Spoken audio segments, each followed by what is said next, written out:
Hi, everybody. I am here with Pastor Alex McElroy, and we are at New Life Covenant Church here in Chicago.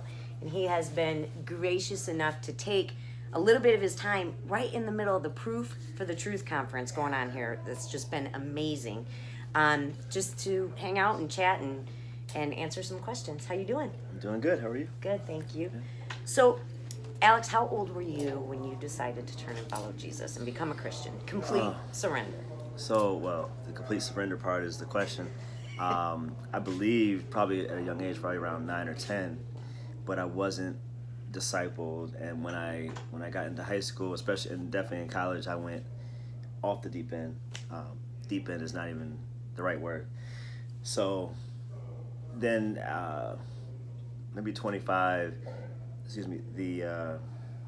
God just started tugging on me again, and I recognized it because I didn't know him at a young age, and I had to shed some things. I had to return to him. I actually got discipled. I actually started to get into my word. So it was a process from then, but I started to become uncomfortable doing the things that I was doing, the sin that I was living in, and that's when it became real, I'll say. And so, flesh that out a little bit. Things started to become uncomfortable. Yeah. See, and it's interesting because I feel like a lot of people think I wouldn't mind becoming a Christian, but I'm going to have to change immediately. And so elaborate, expound on. Yeah, I definitely didn't change immediately. It was a process. There was the things basically an alcoholic. I was at one point selling drugs, doing drugs, sleeping around, like a lot of things that I did. That even if I knew they were wrong, I was okay doing it. Right. And I started thinking even about certain scriptures that we've heard and we've heard a lot or said a lot, specifically like Romans chapter 12, it talks about present your body as a living sacrifice. And I started to think about, it talks about you are the temple of God. And I'm giving God a dirty house, essentially, to live in. And I just became uncomfortable with that idea. And so, but then there's the process, okay, now I have to actually stop smoking. I remember telling God, like, I've been getting high for so long, I don't really know who I am not high. Mm-hmm. So I want you to take it away, but you got to replace it with something else because it's a big part of my life. Mm-hmm. And what he replaced it with, and this is not like just some Christian talk, he replaced it with studying the Bible, with like a love of studying the Bible. One of my mentors who's here, who taught me how to study the Bible, how to chop the word, as we say. I fell in love with that and seeing how Scripture connected. And this is before I even heard of the word apologetics. This is just getting to understand how Scripture verifies Scripture and how God is remarkably consistent and understanding the fruitfulness of what's in the Word. Okay. Yeah. Thank you. All right. So now, why do you believe Christianity is true? Oh, wow. Well, everything I'm sharing at this conference. No, I think... Come to the conference next year. Yes. No. I never looked for apologetics, or I never looked for evidence. When I was coming out of that lifestyle, my mom always used to send me books, and I never read them. And then one day I was like, okay, let me try to be a good boy and read a book. And the first book I picked out of the closet was The Case for Christ. Wow. And I had never heard of apologetics, but when I read it, I was like, I never knew that people were researching evidence for the faith. But I'm a very logical, analytical person, so it just kind of connected with me. And so to answer the question, I look at scientific evidence, I look at the moral evidence, I look at philosophical evidence, I look at other worldviews. Mm-hmm. And it always comes back what Ravi Zacharias says, that we're looking for a coherent worldview that corresponds to reality. And from a purely, not that this should be the only way, but from a purely evidentiary perspective, it's just the one that lines up the best if you don't have any presuppositions against miracles or against spiritual things. Right. If you're willing to say, if this is possible, then maybe it's possible, and just take an honest look at it, it's the one that makes the most sense. Right. It's not where there's no self-contradictions or ingrained contradictions, where there's not huge questions that aren't unanswered, which I think people think science answers, but it actually doesn't answer the biggest question, which is how did it start? Right. So I think if anyone's willing to take an honest look at all of the evidence that now exists, and really think about this, Christianity is willing to be tested. You couldn't test the Quran. Right. You couldn't have a conference like this for the Quran unless you're just going to tell people about the Quran. Right. I trust something that's willing to put itself to the test, a person or whatever it is. Right. So, Amen. yeah. Okay. Well, now you're a pastor, so I would imagine, I hope that sharing your faith isn't too much of a challenge, but before you became a pastor, and maybe even still, there's been times where you've kind of struggled with sharing your faith. Can you share any experience like that? It is sometimes a struggle, and I'm getting better, and I think that's important that you ask that, because I think sharing your faith, I don't think is okay. On Sunday morning they came, and that's not really it. You and I were talking about like a Lyft ride and an Uber ride I had with a Muslim individual.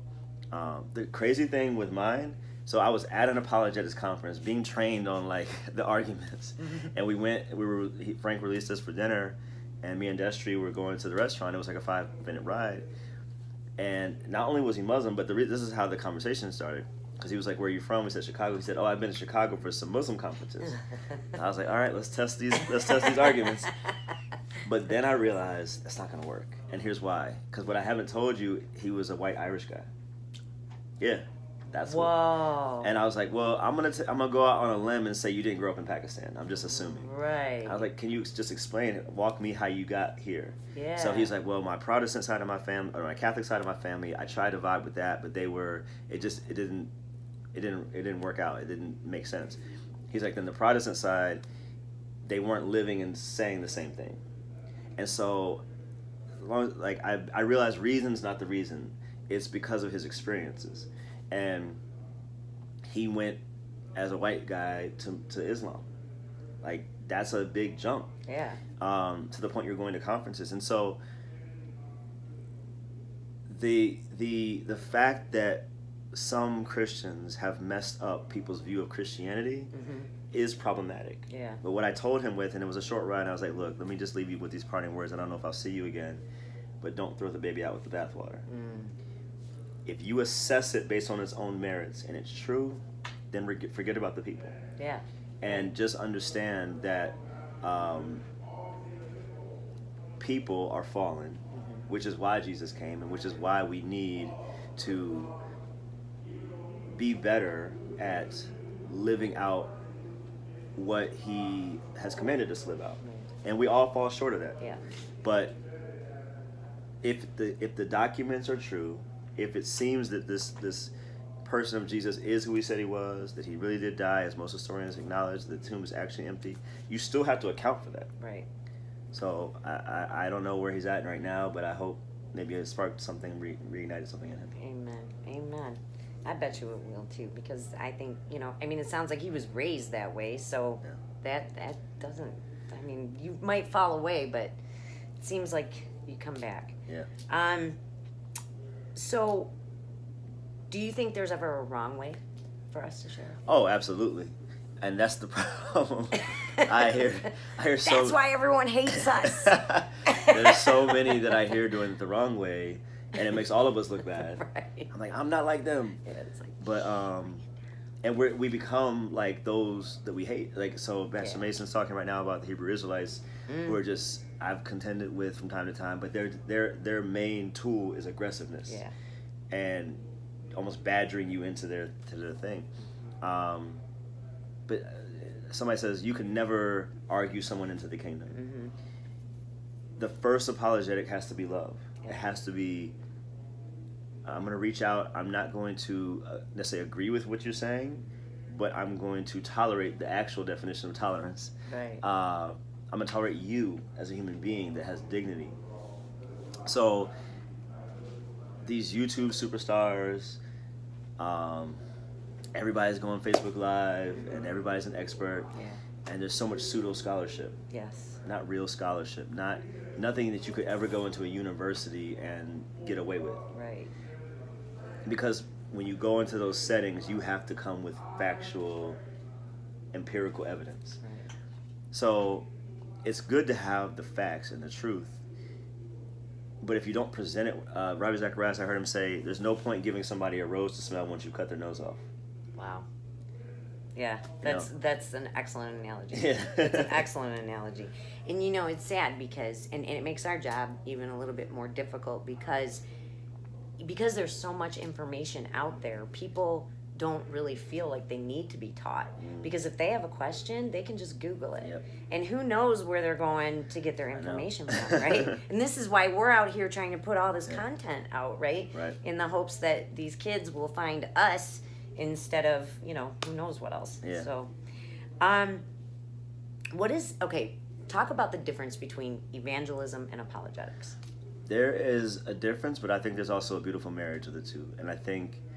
You mean evangelics? That's a good one.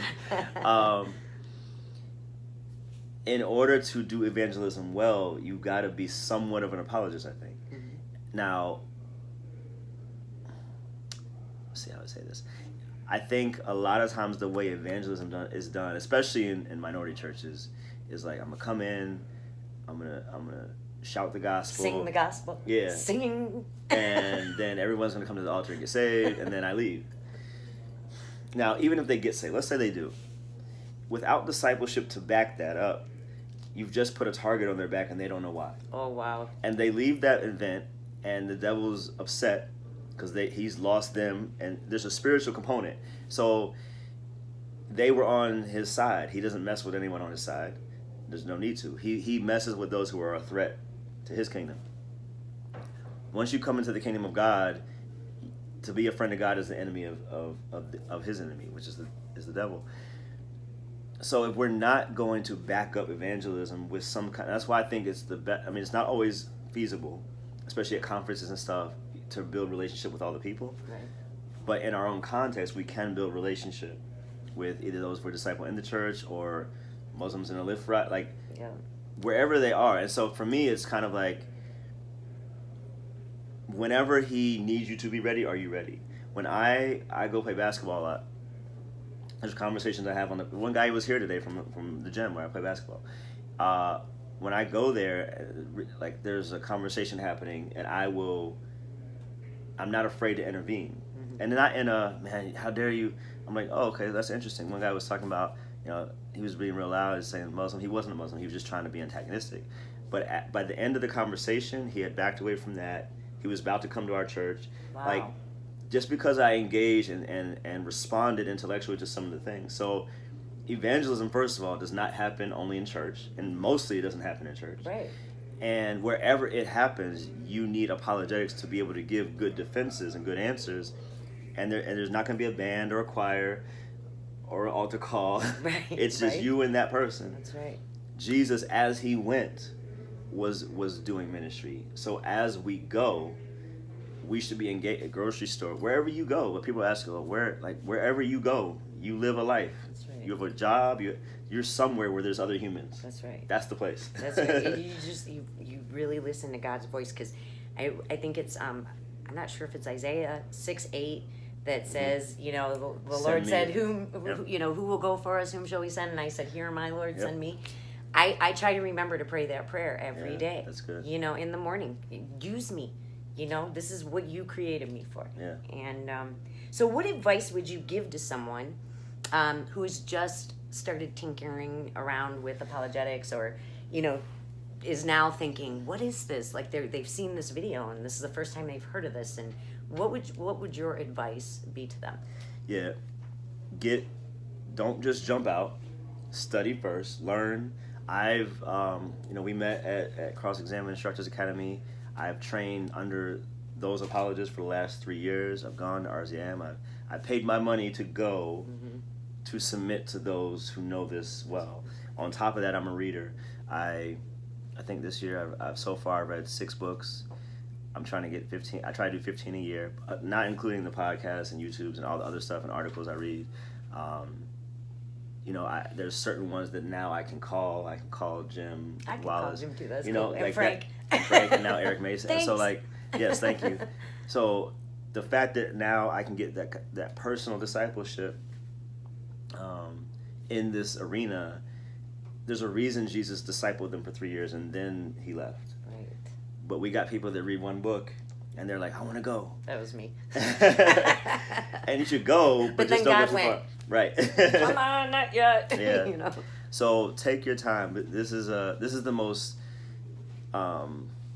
intellectually rich age in the history of the world. There's never been more information. Now that's sometimes good and bad because we have quote unquote information on Google and YouTube, but you got to source it. Right. Right. I love, like I was telling Dr. Mason, there's a book I just read, and I think the reading portion is like 136 pages, and the citations is another 100 and some pages. Like that is now every book's not like that, but I'm just saying to say they've done their research. Right. I can trust this, and because when you put those in there, you're saying to everybody, not that everyone's going to do it, but you're saying you can go check me on all this. Right. You can go check if this quote was actually by this person. Right. And if you're willing to put yourself on the hook for that, that provides more trustworthiness. If there's 40 witnesses at your trial, you're not looking good. Right. Right. That's if very they're against true. you, I mean.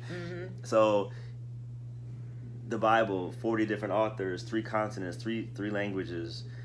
That's just too. They couldn't be in collusion. Right. How? Right. So. All right. I want to ask you one more question that I didn't ask the others. I would like for you, as the pastor of this large church. I'm not the pastor here. Oh, I thought you were. No, I wish. Well, you are a pastor. Actually, I don't wish. All right. Yes. Well, but I've run into quite a few pastors in my limited time as a Christian who don't think we need apologetics. I know. So what do you say about that? How do you know? And this is, so part of it actually, this is not why I'm not, but I know my calling, I know my lane. It's never to be a senior pastor of a church. Okay. And that's fine. Right. And it's good because I'm comfortable where God has me. So part of it is to be, if I wouldn't have time to devote to the type of learning and study that you need to do apologetics well. That's not an excuse, but what I think, and so I reach out to pastors all over this country, mostly like the conferences, I've been focused on that, but that's most of what I do Monday through Friday, because this is what I do full time. So that's what frustrates me. When I'm like, 65% of our kids are walking away, like 911 bells are going off, but they're not going off in that pastor's head. And I'm like, why? I don't understand how you're not freaking out. Right. And Jim actually helped me with this, and I really came and share everything. Understanding what I see as our priority, they don't necessarily see as our priority yet, because it's not affecting the measurements that they use for success. Wow. I'll say it like that. Yeah, I get. Okay, I hear you. And you can read into that. Whatever. Yeah, I get you. Wow. But here's what they can do. You could bring somebody in. We host, or we deliver workshops. So this is the conference, but most of what I do, churches or organizations bring us in to do workshops, apologize work. So I'm not going to take over your church. Right. I'm simply an asset. That's all I want to do is be an asset. Right. And if you don't have an apologist in house, and if you are yourself not well versed in it, bring somebody in. Yeah. Like, it's only helping you. Right. Can you imagine if the whole church was biblically literate? Right. Yeah. This is the most biblically illiterate generation so far. Right. How do we reverse that? Right. So it's not just about the cosmological argument. It's about understanding the text. We have Greek and Hebrew experts here. That's important. I'm not there yet. I still want to learn more. Right. And I think that's where I'll close it is, if you feel like you know it all, that's who I worry about. Yeah. I don't worry about the one who's like, man, I don't know anything. I'm still learning. Yeah. I worry about the one who thinks they got it. Amen. Yeah. Alex, thank you so much for your Thank time and for this conference. It's been great. Please share with them how they can find you on social media. So my central website is alexrmcelroy, McElroy.com. Twitter and Instagram is Pastor A. McElroy. Facebook, Pastor Alex McElroy, and then YouTube is just my name, Alex McElroy. So, but if you go to the website, everything else will lead you there. alexrmcelroy.com. Go check it out. Thank you. Thank you.